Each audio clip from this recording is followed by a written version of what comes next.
friends, I'm Carrie Jo, and this is Holy Chuckles Podcast, a space where all meets honesty and where God's gentle humor shows up in the people he chooses. So pull up a seat, take a breath, and let's look together for the sacred in the everyday and the quiet laughter of a God who delights in working through our imperfect stories.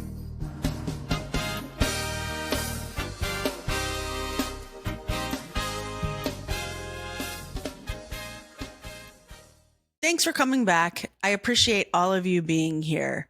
We're going to move on in 1 Samuel. We're going to start with verse 12 through 14. It's 1 Samuel 1, 12 through 14. And it came to pass, as she continued praying before the Lord, that Eli marked her mouth. Now Hannah, she spake in her heart, only her lips moved, but her voice was not heard. Therefore Eli thought she had been drunken.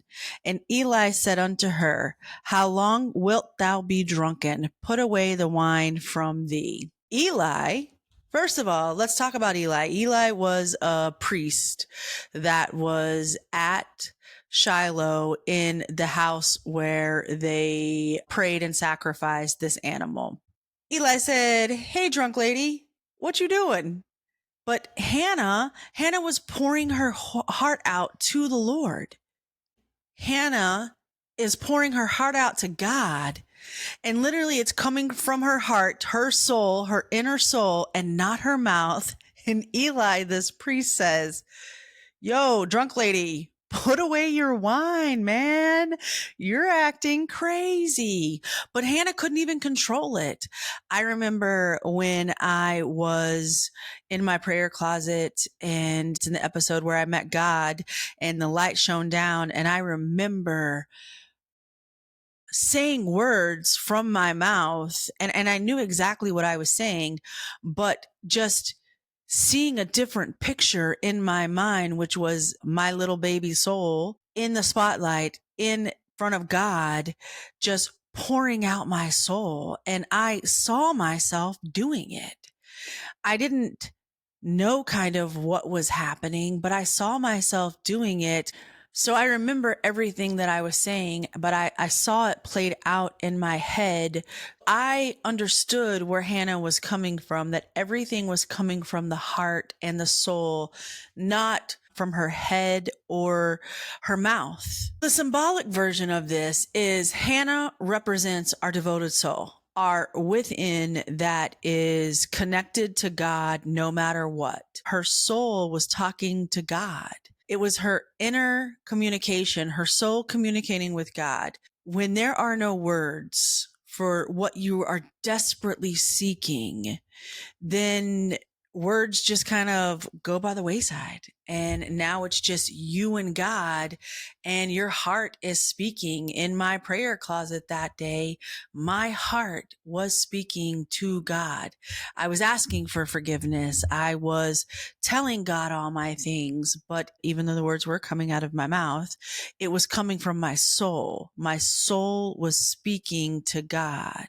I have to look at how this really happens, and I need a visual because, again, I'm a visual person. I look at when we were kids. Now, people who are younger than the age of 50 may not have done this, but I know people my age, my generation, we would string cups, like plastic cups, on a string, and then you would stand across from one another, and one of you would yell in the cup and the other one would put the cup up to the ear, and you would literally hear what they were saying. Obviously you wouldn't have a long conversation. You'd be like, hello. The cup, when you yelled in it, it created a vibration. The sound turned into that vibration all the way to the other cup and then turned back into sound. That to me is the same as what our heart does with God. We have a string. My heart and soul is one cup. Then there's a string to God, and God has the other cup connected to him. And my heart, when screams out to God, sends that vibration. I call it my God vibration to God, being like, Mayday, Mayday, Mayday. Help me, help me, help me. I'm ready to figure this out. I'm ready to know what I'm supposed to be doing.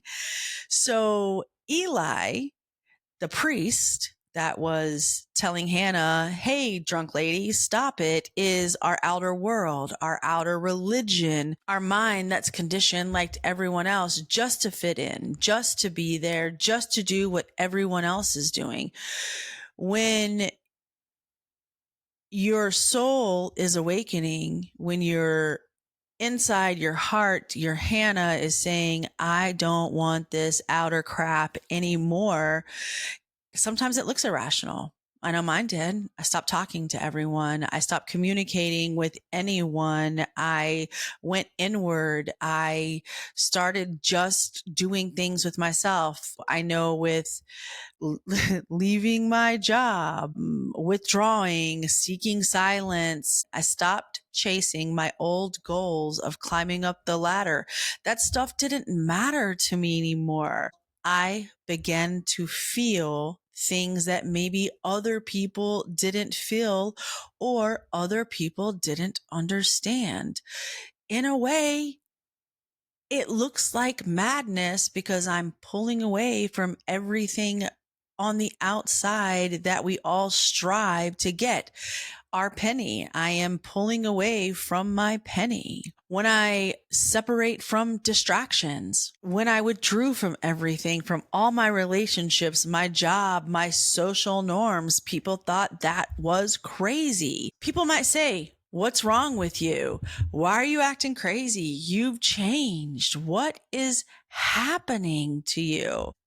When I was going through this, taking myself away from everyone, getting into my Shiloh, my quiet, my inner stillness, I heard people were saying that I was in a cult. At this time, I was still married. So I guess I was just in a cult of two, now divorced by myself, still going through all of this. I'm in a cult of one, party of cult one here. I guess if this is a cult, I'm my own cult, me and my cat. And this is what I'm doing. And I'm enjoying actually being in this cult of one. Maybe I should call it a cult of two, me and God. It's a cult of two, me and God. This is the Eli, right? When people talk like that, when people say, oh, she must be in a cult, or this self-healing journey, it must be something she's doing that's weird or wacko. That is the outer world. Eli was the outer world speaking. Like, lady, stop with this drunkenness. Carrie Joe, she's in a cult. She is on this self-healing, quote unquote, journey. She's acting weird. The world only recognizes the noise of outer religion or performance, not the stillness of the true transformation. This is the Eli. When people say, hey, you're acting crazy, that is that outer world, that outer religion speaking, because they're not understanding that it's not a performance.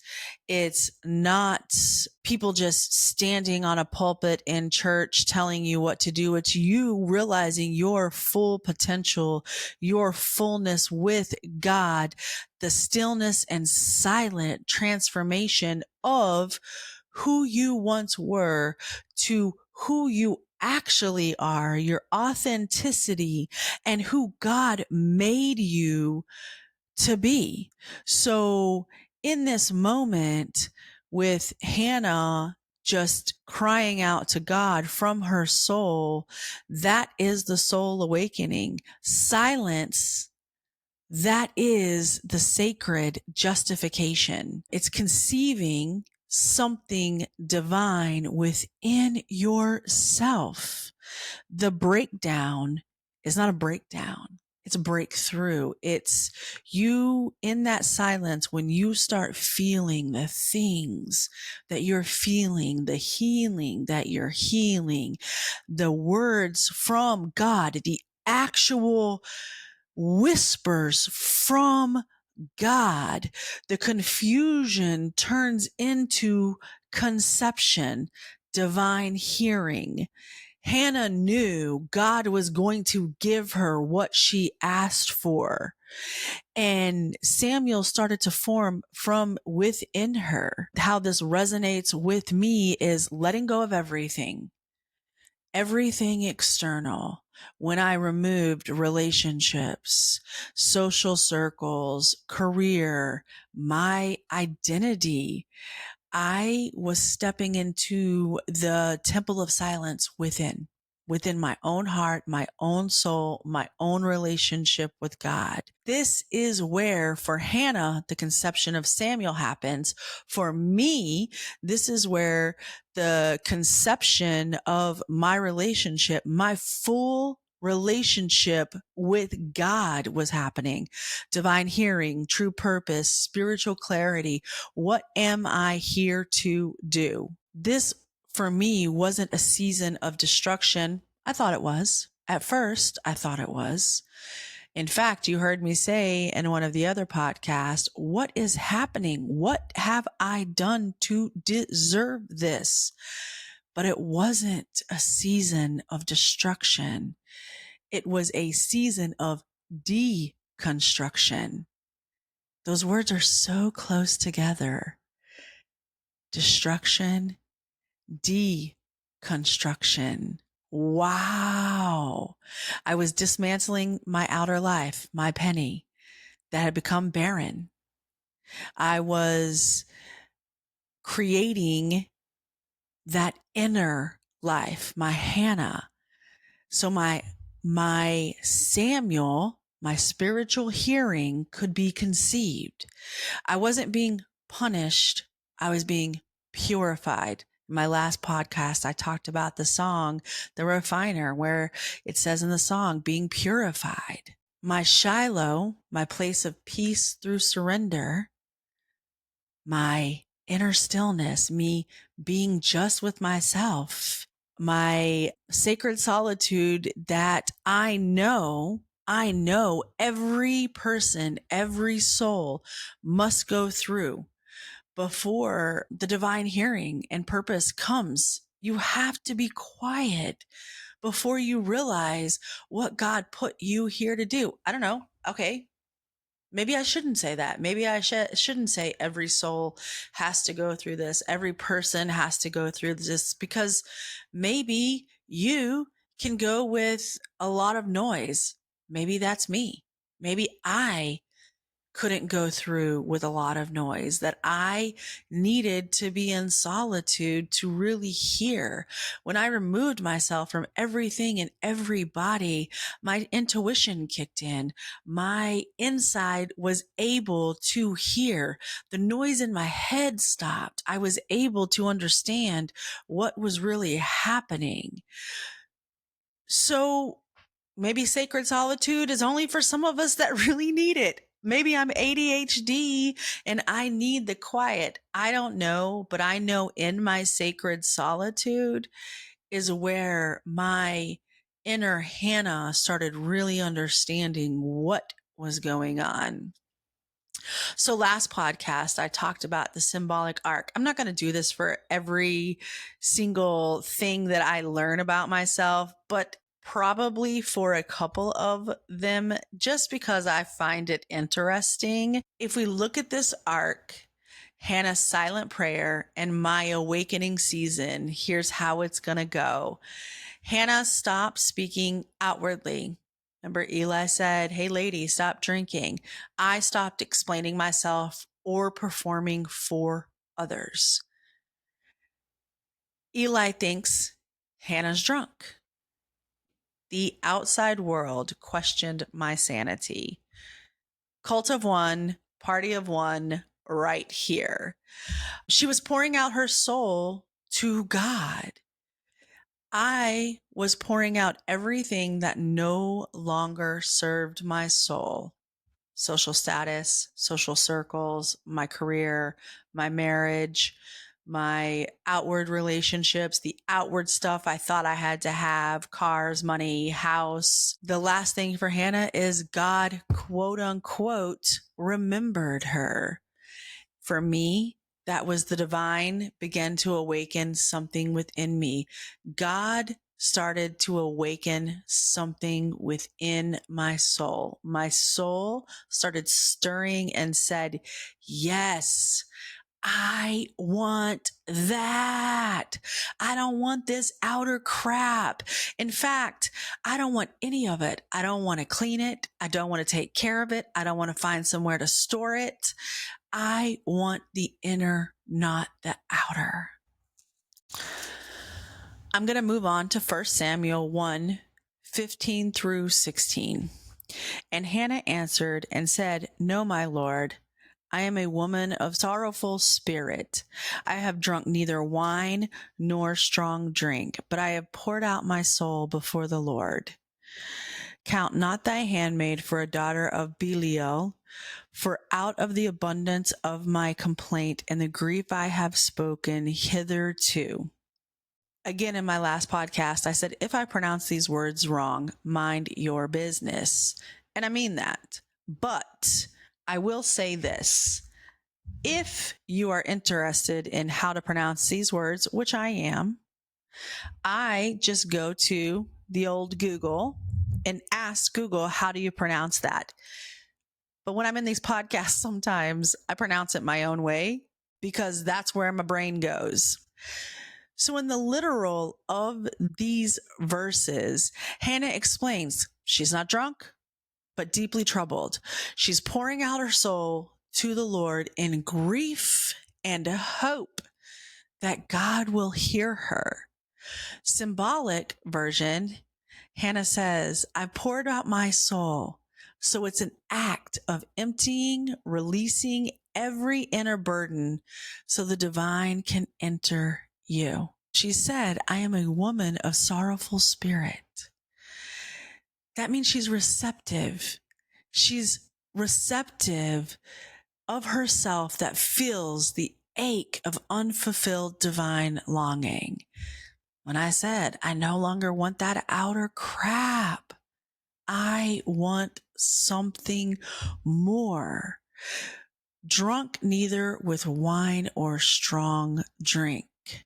Distinguishing between a drunkenness of the world, so disorder or distractions, and divine intoxication, the soul's yearning for God.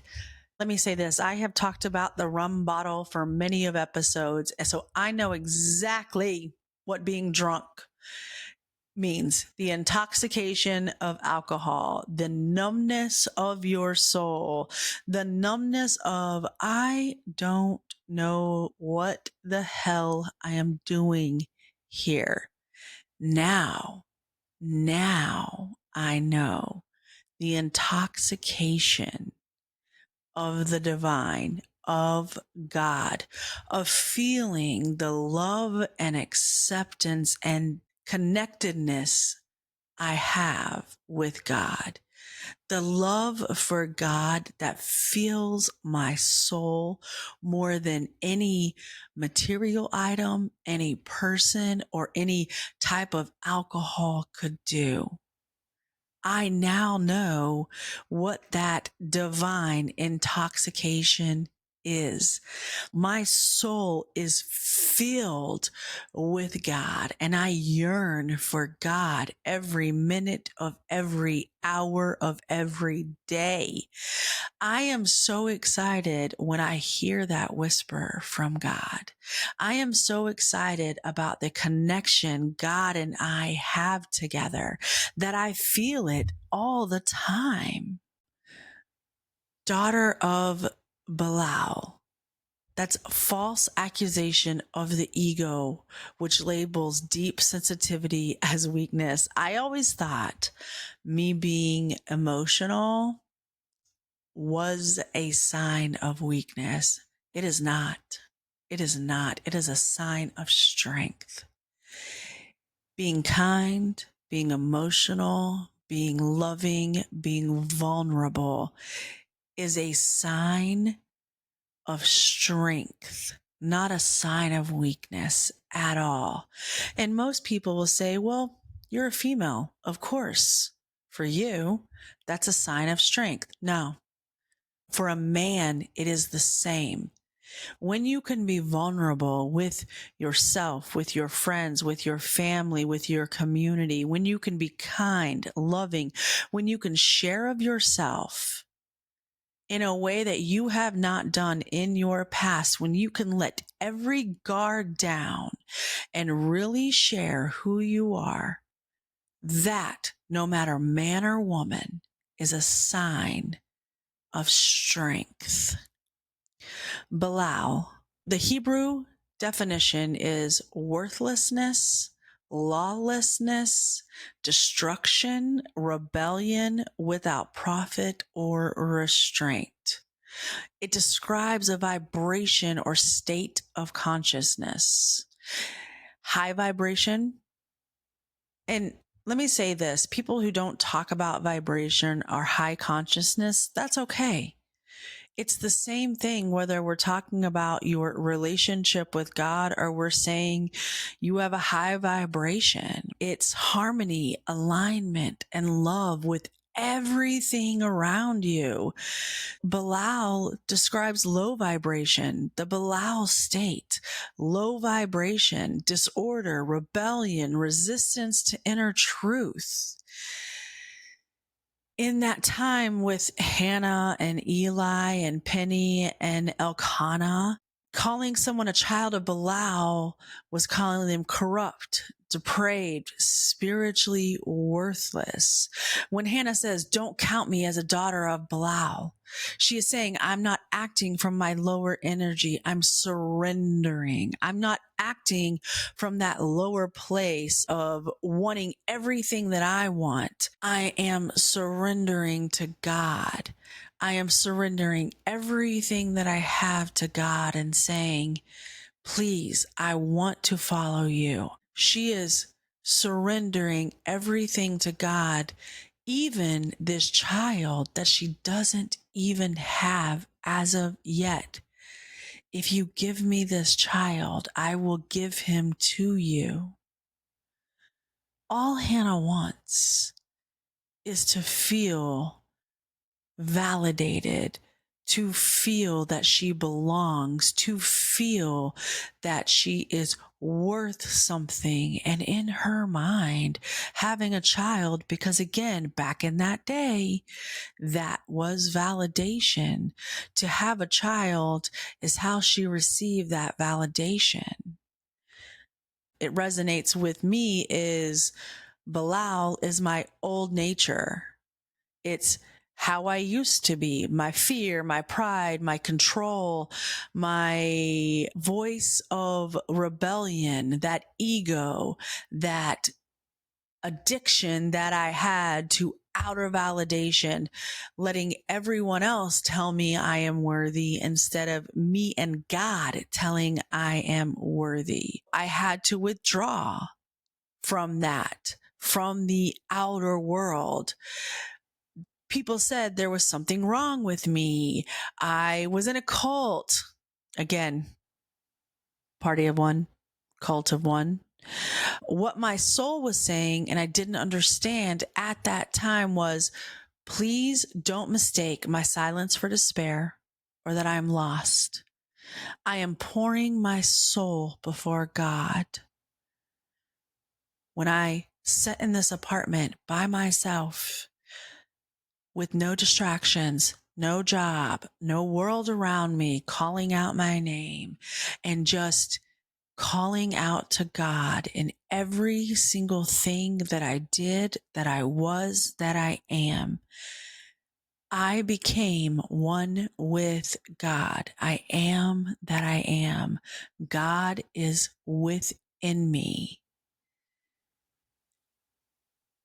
I know God took all these things away from me, especially people in my life, because how does one tell someone what is going on in them when it sounds so bizarre, so crazy, and even I couldn't understand what was happening. How am I to explain to my peers, to my friends, to my family, to my spouse, to those around me, what is going on inside me when I can't even understand it? There were days I didn't know what was happening. There were days I would be just cleaning my apartment and all of a sudden I would be down on my knees crying and outpouring my soul to God. I was shedding, but I didn't understand it. I was shedding my old self, my Belial self, who I used to be. I was shedding the Carrie Joe that was shaped by the outer world, the Carrie Joe that people told me who I was, the Carrie Joe that I thought I had to be to fit in. I was shedding so my inner soul, my divine, my oneness with God could awaken. And how do you explain that to people when you don't even know what's happening? Moving on to Samuel 1:17-18. Then Eli answered and said, "Go in peace, and the God of Israel grant thee thy petition that thou hast asked of him." And she said, "Let thine handmaid find grace in thy sight." So the woman went her way and did eat, and her countenance was no more sad. The literal version of that is Eli blesses Hannah. She receives his words with faith and leaves the temple, eats, and her sadness lifts. That's it. Now, what's the symbolic version of it? So Eli's blessing, divine order, recognizing the authenticity of your inner work. That's God saying, I see you. I see you. I see you working. Nothing changed outwardly for Hannah. Nothing. She didn't just all of a sudden become pregnant. She wasn't married with Jesus. Nothing on her outer seemed like it changed. She doesn't have a child, but inside her mind, inside her heart, inside her soul, something shifts. Something moves a different way. If we want to talk about vibration, her vibration lifts. She knows something, but doesn't know what she knows. When he says, "Go in peace," her inner alignment is restored. Just like I said, her vibration lifts like, okay, God's going to give me what I'm supposed to have when I'm supposed to have it. The storm of striving ends. She says, I'm no longer going to beg anymore. God will give me a child when God deems it's right for me. Her countenance was no more sad. Peace arrived before the physical answer. She said, hey, I'm going to go eat because God said, I'm going to give you what I said I was going to give you. I'm going to give you what you asked for, but I'm going to give it to you when you're ready. I'm going to give it to you when you've surrendered and you're ready. Faith. That's what Hannah was showing, is her faith. Faith conceives reality in the unseen. Faith replaced striving. She no longer says, I'm going to sit here and beg for a child. That's all I'm going to think about. That's all I'm going to talk about. She said, you know what? God's going to give me this child when God says I'm ready for this child. And I'm just going to believe that. I may be 30, I may be 40, I may be 50, I may be 110. If you read in the Bible, there are stories of women having babies in their late 90s. So Hannah said, I'm just going to believe, for it is true. And I'm going to have faith that God is going to give me what I ask for, my heart's desire, because God says that's what he's going to do. The reflection in my life for these verses is I am standing in my place of faith, where my faith is replacing my striving. No job equals no income. I have no savings. My bank account's on the low. My faith is still steadfast. God says that he will provide for all of my needs, and I believe that. I believe that with everything that is within me. I'm not worried. I'm not going out to look for a job. Why would God take me from a job that was a good job? That was a job that I could do. That was a job that was pretty easy with the experience that I had. Why would he remove me from that job just to go get another job? No. I left that job because I'm finding my purpose and what I'm supposed to be doing through my relationship with God.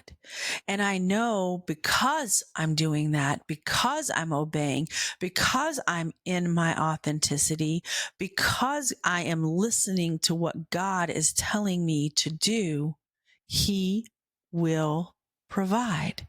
There's nothing that I have to want or stress on. God will provide. He said it, and I believe it. Hannah left the temple and started to eat again. What did that mean? I have begun to nourish myself with trust instead of anxiety. This new Carrie Joe, I don't know. Sometimes I have no clue what's going on. Old Carrie Joe would have stressed and stressed and stressed until there was no more stress.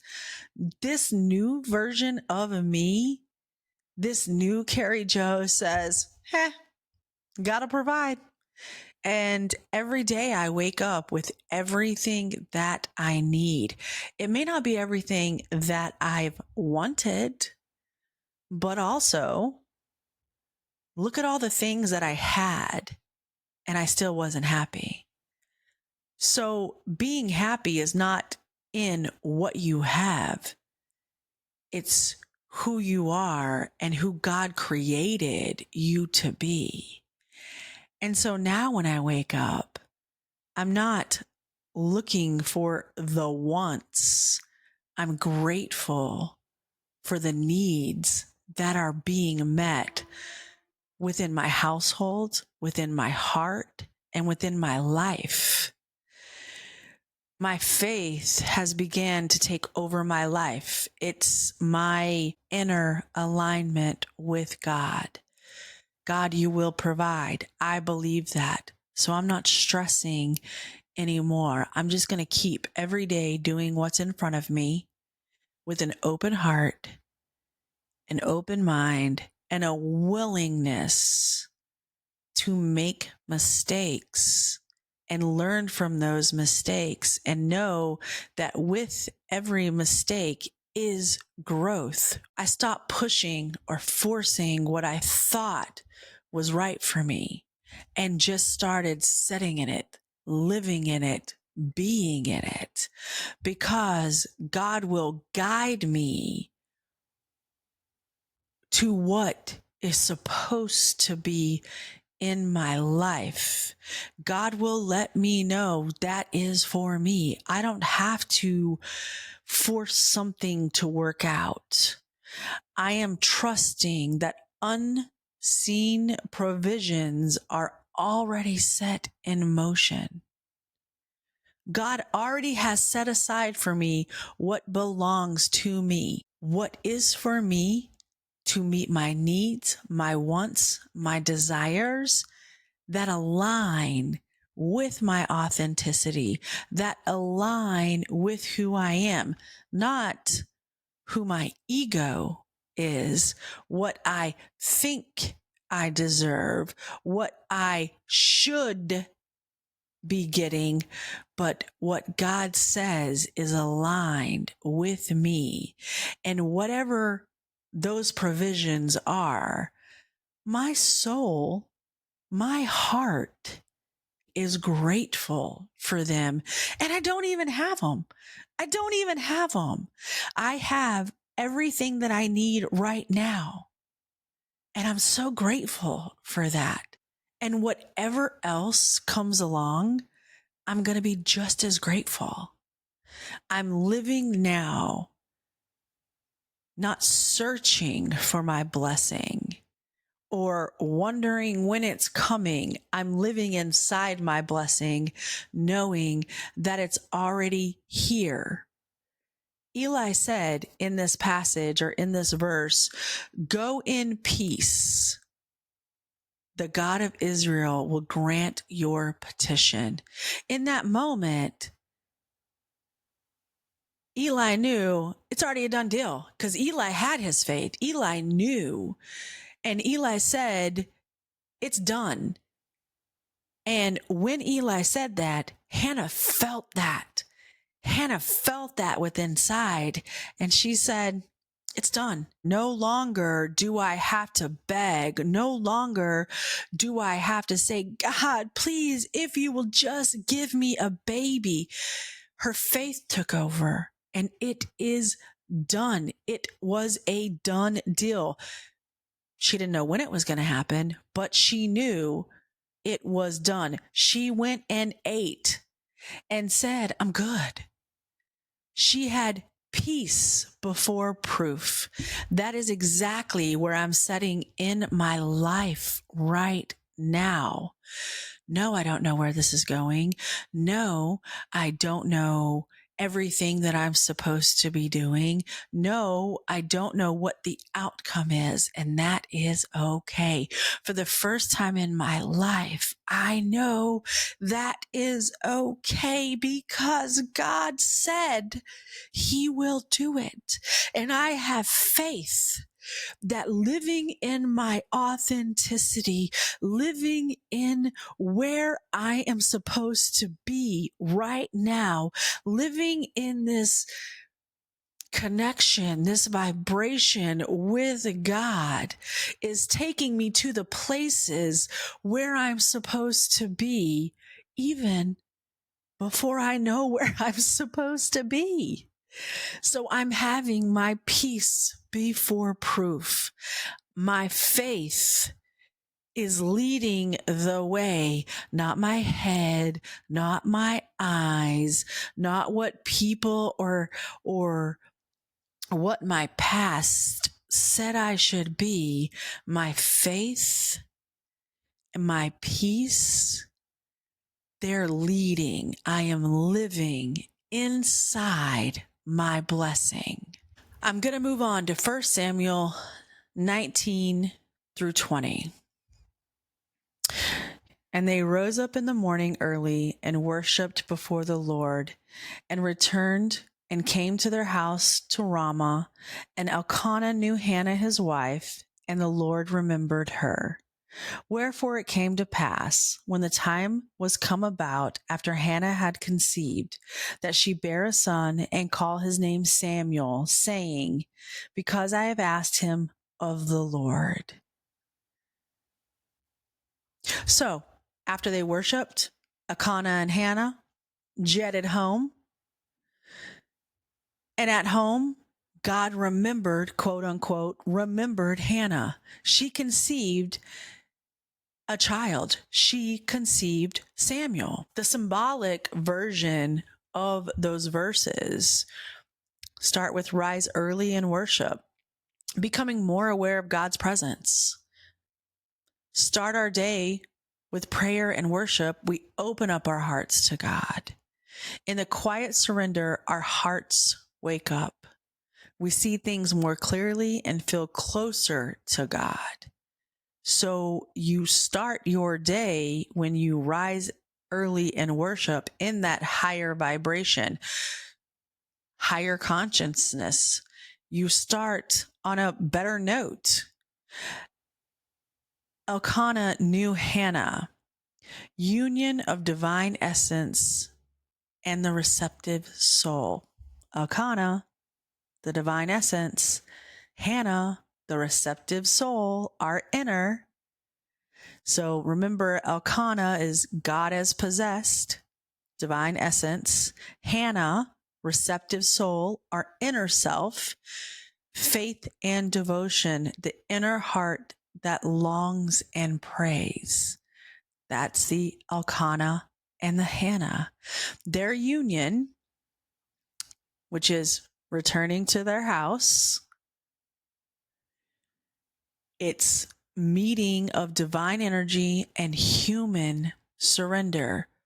So our Elkanah and our Hannah, divine essence and receptive soul, becoming one. The Lord remembered her. When the soul remembers God, God remembers the soul. Now, I'm not saying you have to remember God before God remembers you. God is always with you. God has never forgotten about you, about us, about anyone in this world. But it's when we wake up to the relationship that the relationship never stopped existing. We just stopped going to God. We just stopped the relationship. We became the null and void party in the relationship. Sometimes in your romantic relationships, sometimes in your friend relationships. When you stop talking in that relationship, it kind of just falls by the wayside. That's the same thing. This, the Lord remembered her, is when we realize that we were never apart from God. We chose to be apart from God, but we were really never disconnected from God. Divine response meets inner readiness. So it's when God turns on because we turn on. We say, God. And God said, yo, I've been here. Where have you been? I'm so happy you have realized we're back. Yes. Samuel, who they conceived, Samuel in Hebrew means God has heard. God heard Hannah's cry. It's the awakening of the inner ear that hears God. The intuition, the insight, the inner guidance replaces outer dependence. Like I said before, when I stayed quiet, my intuition kicked on and I started hearing God. So with these verses, I went the literal, I went the symbolic, the reflection for me, how it resonates with me is rise early in worship. That is part of my everyday, part of my every single day. I don't care what I'm doing, where I'm going, who I have to meet. No one will ever come before my rise early and worship. No one will ever come before my time with God. I get up in the morning. Before I even put my feet out of my bed, I give thanks. I am grateful that I even open my eyes. I am grateful that I have this beautiful place to live. I am grateful that I have everything that I have and every single need is met.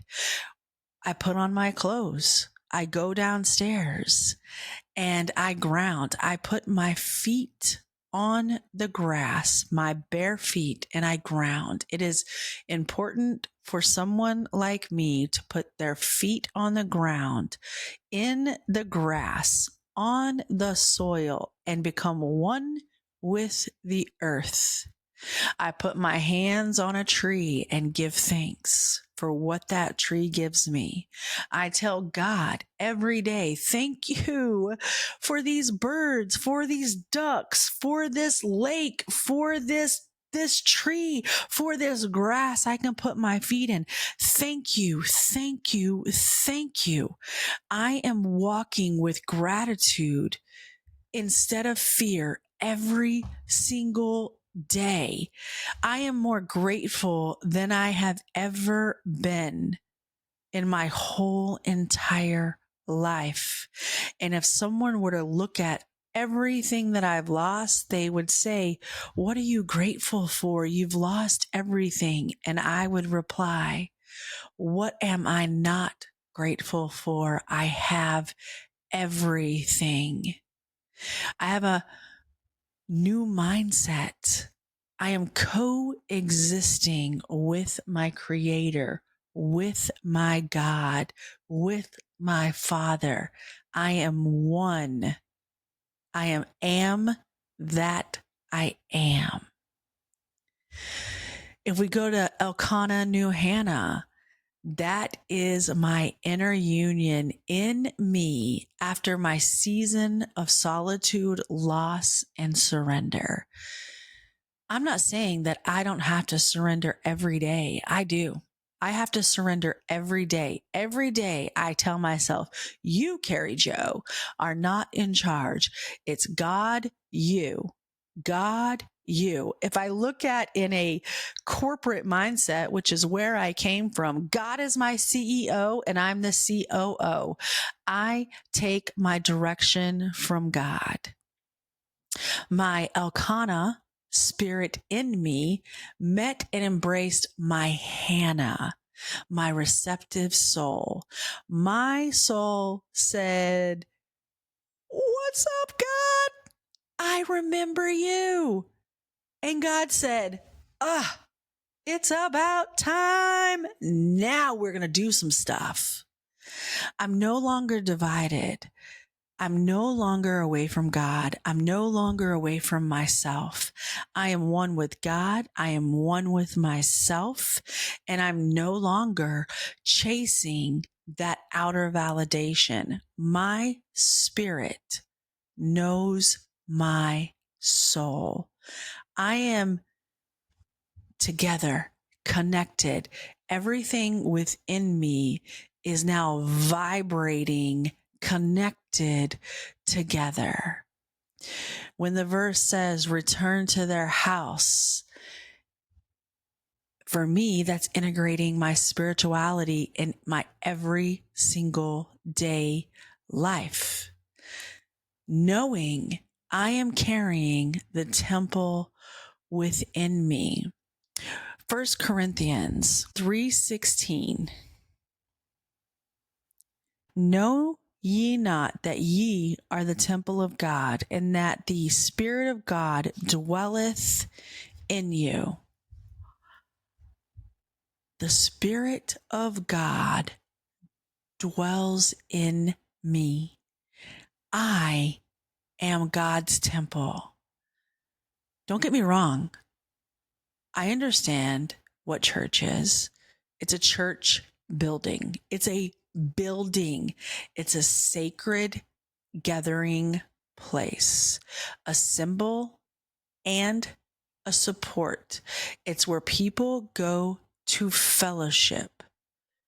That is what a church is. It is not the sacred temple. The sacred temple is within you. The real altar is the heart where you meet God. It is in you. Your temple, your church is inside of you. It goes wherever you go. When you're at the ocean and you and God, you're having that moment, you're at church. When you are in your car and you're worshiping to your favorite worship song and you and God, y'all are singing together, your heart is in it, you are at church. That is what church is. These outer buildings that are huge and expensive and excessive, They are a symbol and a place of fellowship where people go to support one another. That's it. If I don't go to church, that's okay. If you don't go to a physical building, a church, that's okay, because your church is inside you. Your temple is within you. Your altar is when you and God together meet at your heart and have those moments just between you and God. The verse, the Lord remembered her, which means God's divine promise now is ready to unfold. A divine seed, an idea, a calling, a purpose. It begins to grow and unfold. For me, it was this podcast. And I didn't even know it was this podcast. I watched a movie in 1994 called Pump Up the Volume with Christian Slater. I loved the movie. I thought it was fantastic. It was about a high schooler that had a pirate radio station or pirate radio show in his room. His parents didn't know about it. The town didn't know who it was. And he was telling the truths about things. He was discussing things that needed to be discussed. I thought that was such a great idea. And then in my early 20s, when I was talking to my friend Mandy at a diner after an event we went to, and she said, "What do you want to be when you grow up?" And I said, "I want to have a radio show called My Name is Carrie Joe and I Don't Give a Damn." And we laughed about it. I forgot about it. And then podcasting started being popular, but I didn't think about podcasting. I was in the corporate world. I was following the roadmap that society said you have to do. I didn't even think about doing a podcast, but then God started giving me these little breadcrumbs. And here we are today with this podcast, with all the breadcrumbs God is still giving me. So the invisible becomes the visible. Spiritual becomes practical. It's in my everyday life. The promise becomes the path. God said, "I will use you." That was my promise. And now it's becoming the path. In the verse, it said she conceived and bore Samuel, the birth of something new within me. My calling is clear. God is using my ability to talk to a wall. There's literally no one in my apartment right now but me and you. That's it. I am talking to you. I can talk to a wall. God is using the gift of gab that he gave me to talk to you about these words in this book, to show you it's not just about what is in black and white. It's what is in between the sentences. Read between the lines. Don't just read the lines, read between them, fill them. When you sit down with your Bible, say to God, "I want to know what you're telling me. Not what Carrie Joe is telling me, not what my minister is telling me, not what society is telling me. I want to know what you're telling me. This is how I'm doing it. This is how I'm learning what these words, what this book is for me. God is showing me with speaking to my heart. And he is using me to show you how to do that, what to ask for. There's a song that says, "Open the eyes of my heart." And I don't know that I knew what that meant before, but I know it now. Because when I sat down and I say, God, I want to know what you're trying to tell me in this book, God showed me the lamp, the sword, and the mirror. God is showing me, my soul is showing me what the symbolic version is of this book. And I am resonating it with my life. And God is using my gift of gab to go to you and say, hey, this is what I'm learning. It's God coming through me to tell you, sit down with your Bible and say, God, I want to learn. I want you to show me what you want me to know. What is it with this Bible that you are trying to tell me? Where do you want me to go? Pour your heart out to him. Release yourself of that ego, of that pride, of that need to fit into society. Go to God. When you're ready to read your Bible, go to God and ask him, what do you want me to know? What do you want me to study? What do you want me to say? What is my purpose? What are you trying to show me? And God will show you. He showed me with a homeless man named David. He showed me with all kinds of Davids in my life. He showed me by having me see in Home Depot a name, David, written at the end of an aisle. The amount of Davids I saw in my life. God will tell you, he will show you, but you have to be open. You have to be open to what God is telling you. You have to be open to what God is showing you. And it's okay if you're dense at first. I was. It took me forever to figure out what this podcast was supposed to be.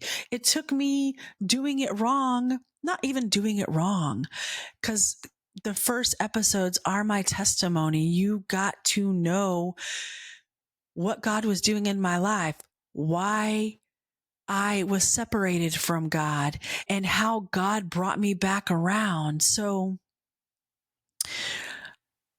you have to be willing to open your heart, open the eyes of your heart.